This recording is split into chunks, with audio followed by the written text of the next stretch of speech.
আমি আমার ছেলের জন্য মেয়ে দেখা শুরু করে দিয়েছি। একটু অপেক্ষা করো, নয়তো লোকজন উল্টো পাল্টা বকবে। ছেলে মন খারাপ করে বসে আছে, খাওয়া দাওয়া ছেড়ে দিয়েছে, মা হয়ে সব কি করে সহ্য করি আমি? দেখা হলো এইসবই বলবে? আর কি বলবো?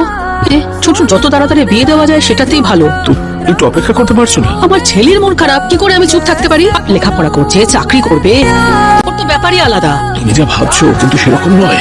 সত্যি ওর মন খারাপ? আরে তিন সত্যি। আপনার সঙ্গে না বিয়ের ব্যাপারে একটু পরামর্শ ছিল। যদিও জানতে পারে তাহলে? জেনে যায় তো কি হবে? আপনার গলা কাটবে কি? মেনা একটা ভালো মেয়ের সন্ধান পেয়েছি। তো তাড়াতাড়ি পেয়ে গেলে? হ্যাঁ পেয়েছি, এই ব্যাপারে আপনার সঙ্গে একটু পরামর্শ করতে চাই। দেখো, এইসবের মধ্যে আমাকে টানবে না। আরে আপনার কিন্তু আপনি আমার থেকে বয়সে বড়, তাই আপনাকে জিজ্ঞেস করবো। শোনোতে, আপনি এই বিয়ের পক্ষে না বিপক্ষে সেসব আমি শুনতে চাই না। আপনি খালি আমাকে এটাই বলুন, আপনি আসবেন কি আসবেন না। কিন্তু যে ব্যাপার তুমি কথা বলতে চাইছো সেটা শোনার বিন্দু মাত্র ইচ্ছে আমার নেই। আপনি আমার কাছের লোক নাকি অন্য কারোর? ভাগ্নিটার জবাব দিতেই হয়, তাহলে সেটা পরিষ্কার ভাবেই দিতে হবে। টাইম বলে দেবো, বাকি কথা ওখানেই। আচ্ছা, কে ফোন করেছিল?